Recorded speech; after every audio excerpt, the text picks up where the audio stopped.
Report پیش کرتے ہیں سیٹھ ذیشان سے۔ انڈس کانکلیو 2025 ماہرین نے پاکستانی ڈراموں کے چیلنجز پر کھل کر بات کی ہے۔ لاہور الحمرا ہال میں پنجاب گروپ کے زیر اہتمام انڈس کانکلیو 2025 میں پاکستانی ڈراموں کی دنیا کے موضوع پر ایک منفرد سیشن ملکی ٹیلی ویژن انڈسٹری کے ارتقاء، اختیارات اور حدود کے حوالے سے زیر حاصل گفتگو کی گئی۔ سیشن کے میزبان مصنف اور ثقافتی ماہر مبصر جاسر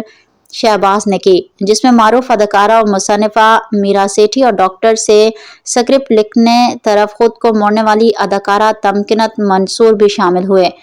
سیشن کا آغاز میزبان جاسر شہباز نے اس سوال سے کیا کہ پاکستانی ڈرامہ مستقل طور پر فروغ پذیر آرٹ کی شکل رہا ہے، دیگر مقامی آرٹ انواع کے برعکس، جس نے معیار اور سامعین کی مصروفیت میں اتار چڑھاؤ دیکھا ہے، جبکہ ہمارے ملکی ڈراموں نے ہمیشہ عظیم فنکاروں اور زبردست کہانیاں متعارف کرائی ہیں، جنہوں نے نہ صرف پاکستان بلکہ سرحدوں پار لوگوں نے بھی سراہا ہے۔